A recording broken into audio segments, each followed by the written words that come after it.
नमस्कार दोस्तों, आप सभी का हमारे यूट्यूब चैनल स्वागत है। हम पढ़ रहे थे जैन धर्म, जिसमें हमने थ्योरेटिकल पार्ट कंप्लीट कर लिया था। आज हम पढ़ेंगे इसके एमसीक्यू। तो आइए स्टार्ट करते हैं। पहला, तो सबसे पहले देखो, पहला क्वेश्चन दे रखा है कि इसमें कि ये बताइए। पहला क्वेश्चन जो दे रखा है, इसमें जो दे रखा है, एक मिनट,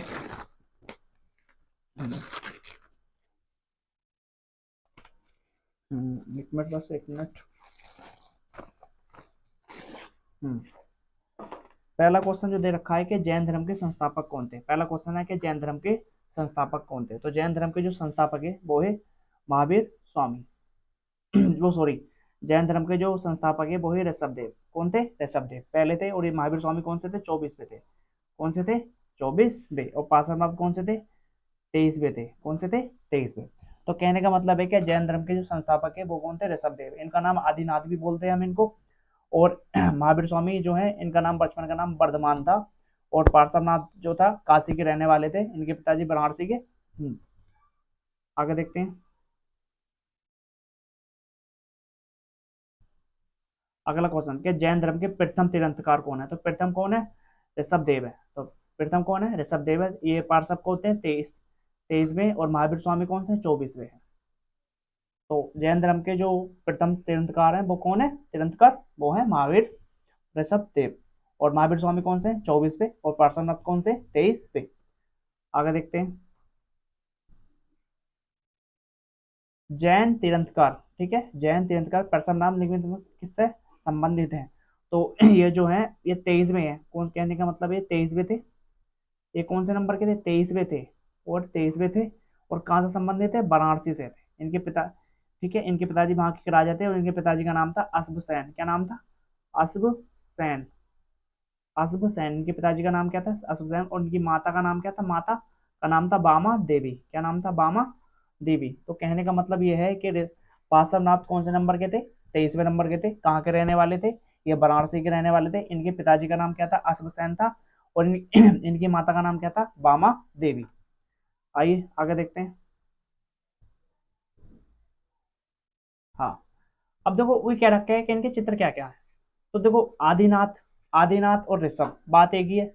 आदिनाथ और ऋषभ। तो आदिनाथ का जो था वो था बैल। आदिनाथ क्या थे? बैल थे। इस टाइप से याद करते हैं। ये ऋषभ थोड़ा वो मत लेना अपने आप में। हाँ, और पार्श्वनाथ कौन थे? पार्श्वनाथ का क्या था? सर्प था। पार्श्वनाथ का क्या था? सर्प था। और मलिका काय पे बैठती थी? घोड़े पे बैठती थी। मली यानी मलीनाथ। मलीनाथ किस पे बैठती थी? घोड़े। तो तीन तो ये कंफर्म है। एक आध तो पता ही होता है इंसान को, पर हमें ज्यादा से ज्यादा आपको याद करना है। जैसे ज्यादा से ज्यादा प्रैक्टिस करोगे तो ज्यादा से ज्यादा याद हो जाएगा। और संभवनाथ कौन से थे? संभवनाथ का कौन सा था? जल कलश। जल कलश। संभव क्या कहते थे? जल कलश लेके जाते थे। संभव कैसे कर सकते हैं? कलश लेके जा सकते हैं। कैसे भी रिलेट कर सकते हैं जो आपके दिमाग में आए। ठीक है, आदिनाथ को ऋषभ ऋषभ देव भी बोलते हैं। आदिनाथ को हम ऋषभ देव भी बोलते हैं। ऋषभ ऋषभ देव भी बोलते हैं। आदिनाथ को हम क्या बोलते हैं? ऋषभ देव।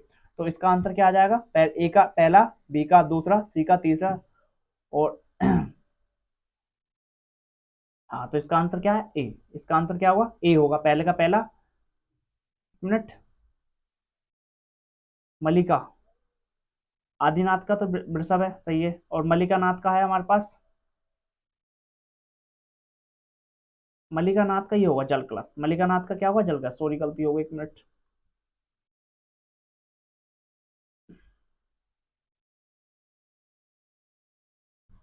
हम्म, तो आदिनाथ का जो, आदिनाथ तो वृषभ थे। आदिनाथ का क्या था? वृषभ। और पार्श्वनाथ का क्या था? सर्प था। तो इसमें देखो, ए का दूसरा, ए का पहला, और सी का तीसरा। ये है। इसमें कौन सा मिल रहा है? ये वाला मिल रहा है। और संभवनाथ क्या थे? असंभव। संभव घोड़े पे बैठ सकते हैं। तो संभव कैसे बैठ सकते हैं? घोड़े पे बैठ सकते हैं। और बी का क्या का चौथा। हाँ, मल्लिका कैसी थी? कमल के समान, कमाल का कमल के समान थी, ऐसे करके। तो आप याद कर सकते हैं। अगला देखते हैं।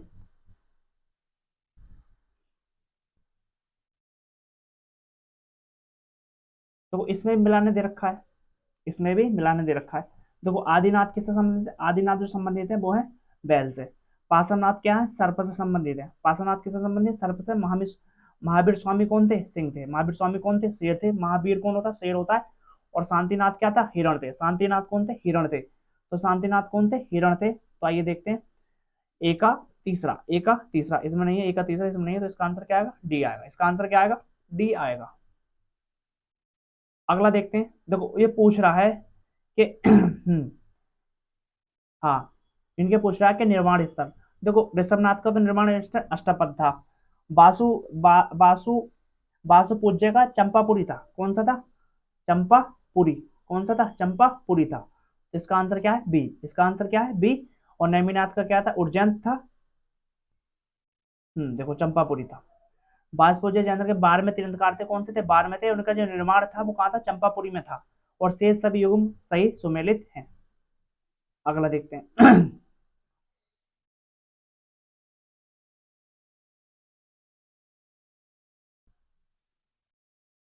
हम्म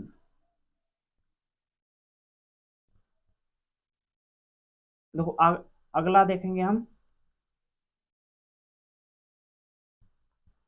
हम्म वो पूछ रहा है कि निम्नलिखित तीर्थंकरों को विचार कीजिए कि उनके सही काल अनुसार लगाइए। तो सही काल अनुसार लगाने के लिए हमको पता होना चाहिए कि अभिनंदन कौन से। तो अभिनंदन जो थे 4 नंबर के थे। अभिनंदन कितने नंबर के थे, 4 नंबर के थे। और जो विमलनाथ है, विमलनाथ कौन से नंबर के, 13 नंबर के थे। और ये जो हमारे पास पदम प्रभु 6 नंबर के थे। और ये जो थे मनु सुव्रत कितने नंबर के थे, 20 नंबर के थे। अगर हमको ये पता है तो हम काल अनुसार लगा सकते हैं। तो कहने का मतलब है काल अनुसार पहला, काल अनुसार कौन सा आएगा, पहला आएगा। फिर कौन सा आएगा, पहला चौथे नंबर पे ना। फिर आएगा चौथा, फिर कौन सा आएगा, चौथा। फिर कौन सा आएगा, दूसरा। फिर कौन सा आएगा, तीसरा।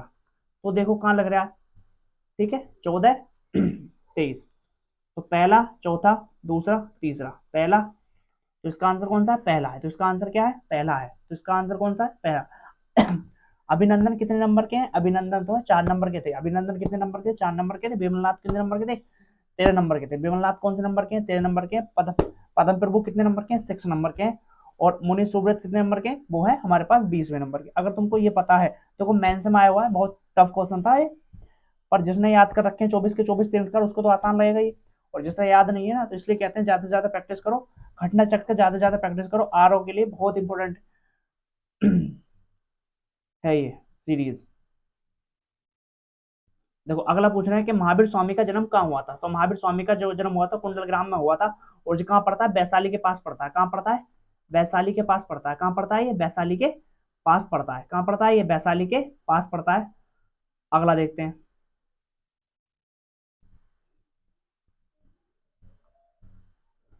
ये एक मिनट।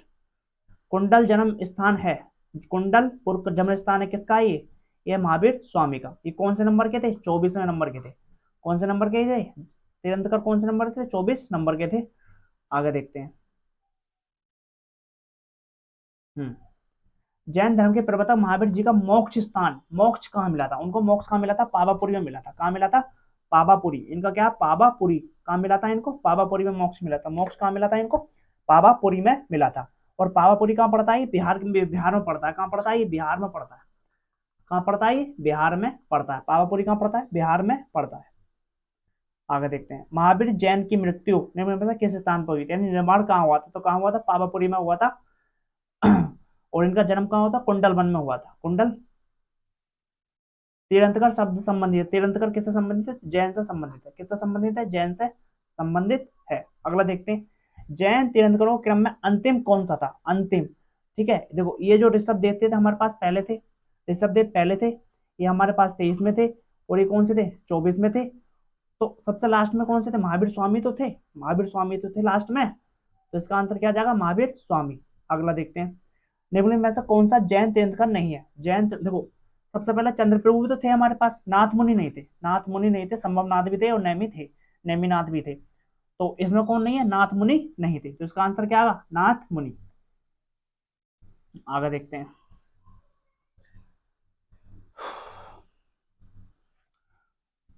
एक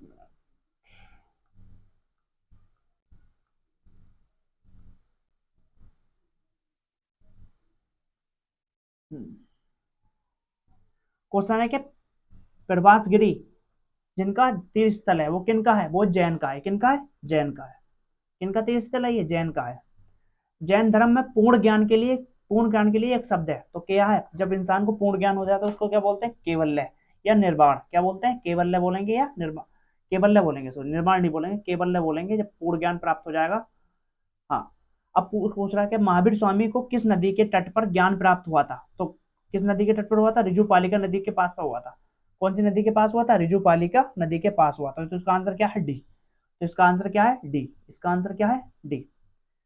अब क्वेश्चन कह रहा है कि त्रिरत्न सिद्धांत, सम्यक धारण, सम्यक चरित्र और सम्यक ज्ञान किस धर्म से संबंधित है, तो किस धर्म से संबंधित है, जैन धर्म से। सम्यक धारण, सम्यक चरित्र और सम्यक ज्ञान।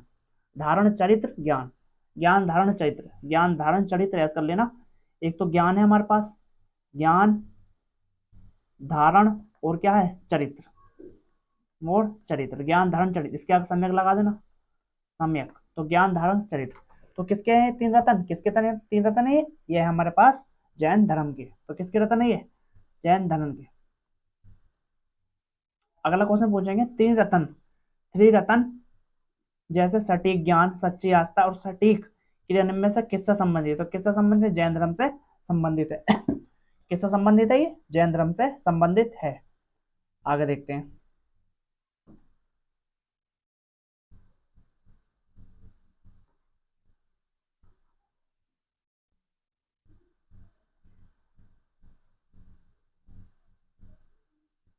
हाँ, कौन सा दर्शन तीन रत्न को मानता है, तो कौन सा दर्शन तीन रत्न को मानता है, तो देखो बौद्ध धर्म में भी तीन तीन दर्शन बताए गए और क्या जैन धर्म में भी तीन दर्शन बताए गए। तो इसका आंसर जो होगा ए और बी दोनों, ए और डी दोनों होगा, ए और डी दोनों होगा, तो ए और डी इसका आंसर है। इसमें दे नहीं रखा, देखो ए और डी कौन सा आंसर है, देखो कौन सा दर्शन तीन रत्न को बौद्ध धर्म भी मानता है और जैन धर्म भी, सम्यक ज्ञान, सम्यक दर्शन, सम्यक चरित्र, इसमें ये बताया गया था। और उसमें बौद्ध धर्म में बताया गया था, हमारे पास तीन चरित्र बताए गए थे ना इसमें, बुद्धम और संघ, बुद्ध धम्म और संघ, उसके बारे में बताया गया था। अणुव्रत सिद्धांत का प्रतिपादन किसने किया, तो किसने किया था, ये जैन धर्म ने किया था, किसने किया था, जैन धर्म ने किया था, किसने किया था, जैन धर्म ने। हाँ। वो पूछ रहा है कि सयादवाद सिद्धांत संबंधित है, तो सयादवाद सिद्धांत किससे संबंधित है, जैन धर्म से संबंधित है। एक सिद्धांत और संबंधित है इसका, जिसका नाम है अनेकांतवाद, जिसका नाम क्या है, अनेकांतवाद। हाँ, ये भी जैन धर्म से संबंधित है।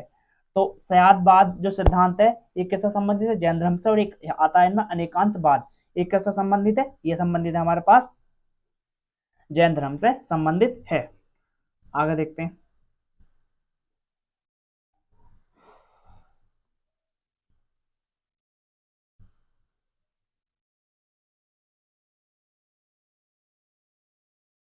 देखो सयादवाद संबंधित है, अभी बताया था जैन धर्म से संबंधित है, किससे संबंधित है, जैन धर्म से संबंधित है। देखो पूछ रहा है कि निम्न में से कौन सा सिद्धांत जैन धर्म से संबंधित है, तो मैंने बताया था जैन धर्म से संबंधित एक तो अनेकांतवाद है और एक कौन सा सयादवाद है। और शून्यवाद जो संबंधित है ये बौद्ध धर्म से संबंधित है, किससे संबंधित है, ये बौद्ध धर्म से संबंधित, जो नागार्जुन ने बताया था, किससे संबंधित, बौद्ध धर्म से संबंधित है। तो इसका तीसरा तो हो नहीं सकता, देखो तीसरा जिसमें पहला वो काट दो, तीसरा ये खत्म हो गया, ये खत्म हो गया, और इसमें और पहला और कौन सा बता, चौथा, तो पहला और चौथा कौन सा आ गया, पहले इसका आंसर क्या आ गया, ए आंसर आ गया। आगे देखते हैं।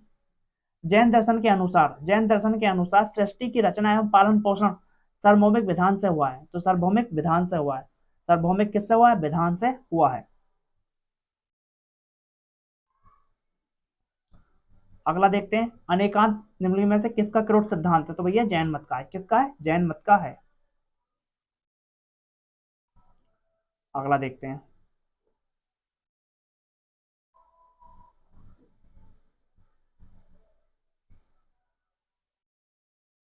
निम्न में से किस विश्व विनाश प्रलय की अवधारणा से विश्वास नहीं करता है, तो विश्व विनाश प्रलय कौन नहीं करता है, जैन धर्म नहीं करता है, तो कौन नहीं करता है, जैन धर्म नहीं करता है।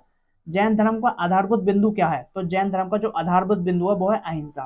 तो जैन धर्म का जो आधारभूत बिंदु है, जो आधारभूत बिंदु रखा गया है उसमें क्या रखा गया है, वो रखा गया हमारे पास अहिंसा, क्या रखा गया, अहिंसा। हाँ।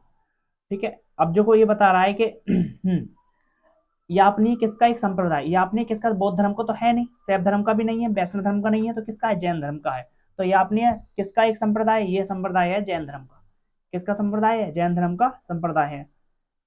हाँ, भारत की धार्मिक प्रथाओं को स्थनवासी संप्रदाय से संबंधित है, तो किससे संबंधित है, जैन मत से संबंधित है। आगे देखते हैं।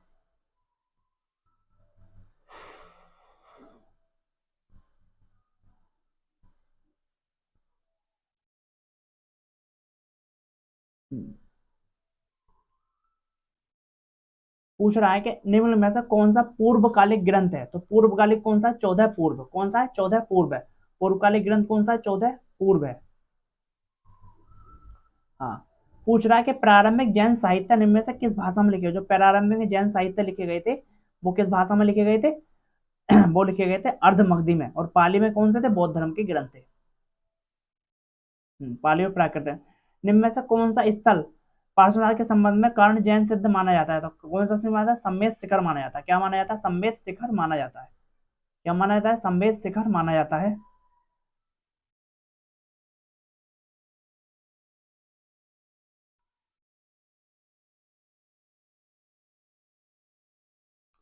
निम्न में से कौन सा आरंभिक जैन साहित्य का भाग नहीं है, तो यह थेरी गाथा, ये रही है थेरी गाथा। थेरी गाथा जो संबंधित है, थेरी गाथा, थेरी गाथा जो संबंधित है, किससे संबंधित है, ये बौद्ध धर्म से संबंधित है। किससे संबंधित है, बौद्ध धर्म से संबंधित है। किससे संबंधित है, ये बौद्ध धर्म से संबंधित है। पूछ रहा है जैन संप्रदाय के प्रथम विभाजन के श्वेतांबर संप्रदाय के संस्थापक थे, तो कौन थे, स्थूल भद्र थे। कौन थे, स्थूल भद्र। जब श्वेतांबर संप्रदाय की स्थापना हुई थी, इसके जो संप्रदाय थे वो कौन थे, वो थे श्वेतांबर संप्रदाय के जो संस्थापक कौन थे, स्थूल भद्र थे। कौन थे, स्थूल भद्र थे। आगे देखते हैं। महावीर स्वामी का प्रथम शिष्य, देखो महावीर स्वामी का जो प्रथम शिष्य था वो कौन था, जमाली था। कौन था, जमाली। और जमाली ही इनका क्या था, दामाद था। जमाली कौन था, इनका दामाद था। जमाली कौन था, इनका दामाद भी था। महावीर स्वामी का प्रथम अनुयायी या शिष्य कौन था, जमाली था। वो लेकर कह रहा है 500 क्षत्रिय सिद्धांत 599 ईसा पूर्व में हुआ था। इनकी पत्नी का नाम क्या था, यशोदा था, और इनकी प्रिय दर्शना नामक पुत्री थी, और जिसका पति कौन था, इनका विवाह किससे हुआ? जमाली की क्षत्रिय से हुआ था, जो बाद में महावीर स्वामी का क्या अनुयायी बन गया और उसका प्रथम शिष्य बनाया। तो महावीर स्वामी की पुत्री का नाम क्या था, प्रिय दर्शना। क्या नाम था, प्रिय दर्शना। प्रिय दर्शना था। क्या नाम था, प्रिय दर्शना। और इनकी इनकी जो पत्नी थी उनका नाम क्या था, यशोदा था। क्या नाम था, यशोदा। और महावीर स्वामी का पचमढ़ का नाम क्या था, वर्धमान। क्या था, वर्धमान था। आगे देखते हैं।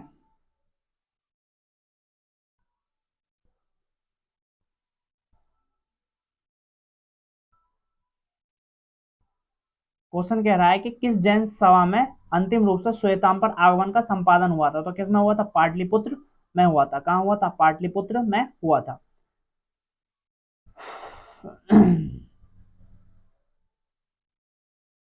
अब इसका जो आंसर है कह रहा है कि जैन साहित्य में निम्न में से कथनों को पढ़िए तथा सटीक विकल्प चुनिए।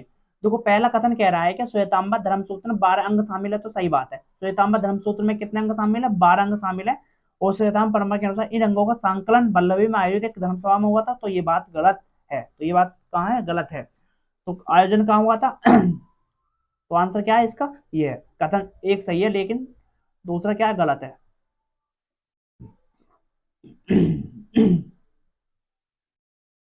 पाटलिपुत्र में हुआ था। कहाँ हुआ था, पाटलिपुत्र में हुआ था।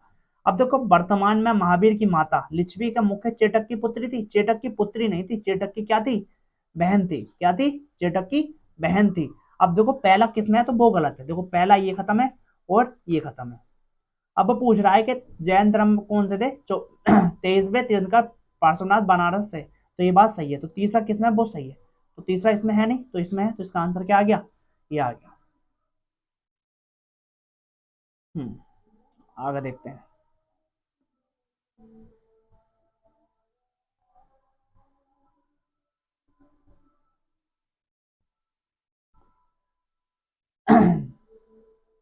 अगला क्वेश्चन देखो, प्राचीन जैन धर्म के संबंध में निम्न कथनों में से कौन सा कथन सही है। देखो स्थूल बाहु के नेतृत्व में दक्षिण भारत में जैन का प्रसार हुआ था, बिल्कुल सही बात है, हुआ था। पाटलिपुत्र में हुई परिषद के पश्चात, जब पाटलिपुत्र में परिषद के पश्चात जैन धर्म के लोग भद्रबाहु के नेतृत्व में रहे, वे श्वेतांबर कहलाए। सही बात है। जो भद्रबाहु जो दो भागों में बटा था, दिगंबर श्वेतांबर, तो भद्रबाहु जो थे इसके अध्यक्ष थे, जिसने श्वेतांबर अपनाया था। और प्रथम शतक ईसा पूर्व जैन धर्म के कलिंग के राजा खारवेल का समर्थन मिला, तो ये बिल्कुल बात गलत है, खारवेल का समर्थन नहीं मिला था। और बौद्धों के विरुद्ध जैन धर्म की प्रारंभिक अवस्था में जैन धर्म के लोग चित्रों का पूजन करते थे। बौद्ध धर्म, सही बात है बिल्कुल।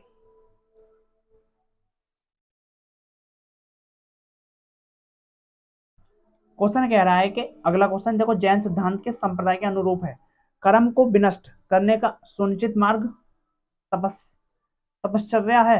बिल्कुल सही बात है। प्रत्येक वस्तु में चाहे सूक्ष्म कण है वो आत्मा होती है, जैन धर्म की संप्रति, ठीक है। कर्म आत्मा का विनाश है और अवश्य इसका अंत करना चाहिए, तो बिल्कुल सही है। तो इसका आंसर क्या है? डी। तो इसका आंसर क्या होगा? डी होगा। इसका आंसर क्या होगा? डी होगा।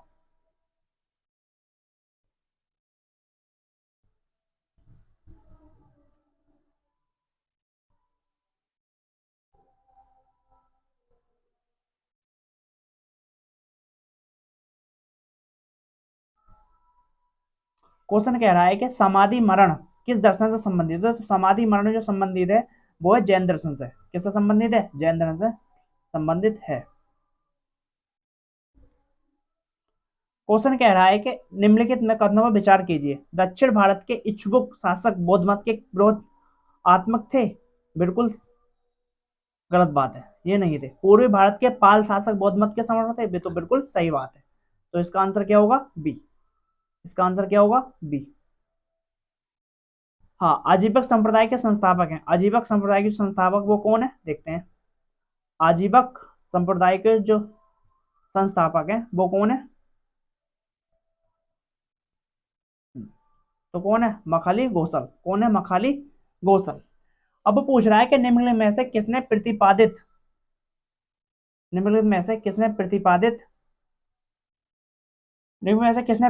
किया कि भाग्य ही सब कुछ निर्धारित करता है, मनुष्य असमर्थ होता है? तो किसने करा था? अजीबकों ने।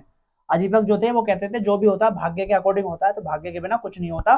तो जो भी होता है कहते हैं ना अपने कर्मों के अकॉर्डिंग होता है। तो इसका आंसर क्या? अजीबक ने।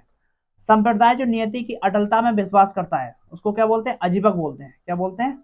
अजीबक। क्या बोलते हैं? अजीबक। जो अटलता नहीं कहता, जो होना होगा वो हो जाएगा, बस हमें अपने काम से काम रखना चाहिए। अब देखो ये जो है क्वेश्चन, वो पूछ रहा है कि मैंने बताया कि नागार्जुन ने किसकी रचना की थी? नागार्जुन ने किसका सिद्धांत दिया था? शून्यवाद का सिद्धांत दिया था। तो नागार्जुन ने किसका सिद्धांत दिया था? सूर्यवाद का सिद्धांत दिया था। तो बी का दूसरा। तो बी का दूसरा किस में मिल रहा है? एक तो ये खत्म हो गया और एक ये खत्म हो गया, इन दो में मिल रहा है। अब इन दो में हमें चेक करना है कि कौन सा है, कौन सा है। और देखो मैंने एक और बताया था, भद्रबाहु जो है, भद्रबाहु भद्रबाहु ने किसकी रचना की थी? तो भद्रबाहु ने किसकी रचना की थी? भद्रबाहु किससे संबंधित था? भद्रबाहु किससे संबंधित है? जैन से संबंधित। तो सी का कौन सा आ रहा है? चौथा आ रहा है। तो सी का कौन सा आ रहा है? चौथा आ रहा है। तो इसका आंसर क्या है? बी। तो इसका आंसर क्या होगा? बी होगा। और गोसाल किससे संबंधित है? गोसाल ने किसकी रचना की थी? अजीबक की रचना की थी। गोसाल ने किसकी रचना की थी? अजीबक की रचना की थी। और ए का क्या आएगा हमारे पास? तीसरा आ जाएगा। देखो आरो में आया है 17 में।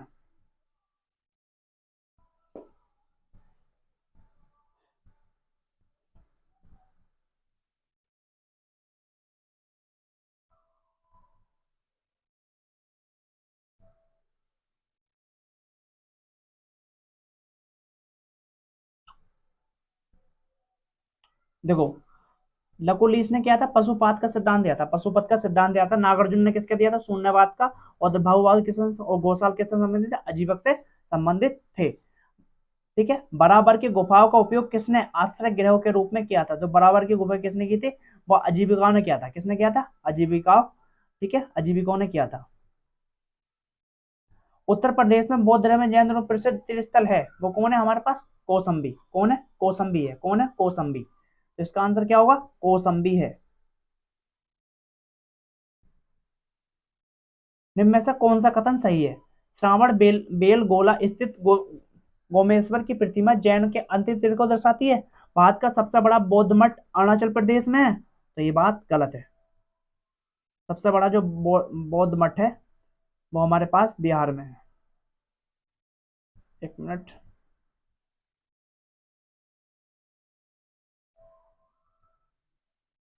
तो उसमें बता देते हैं। श्रावण बेलगोला कर्नाटक में राज्य में स्थित है। यहाँ गंग शासक राम रचमल्ल चतुर्थ के शासन काल में चामुंडा राय नामक मैत्री ने लगभग 1981 में बाहुबली की विशालकाय जैन मूर्ति का निर्माण कराया था। तो कहाँ पे है ये? चामुंडा राय।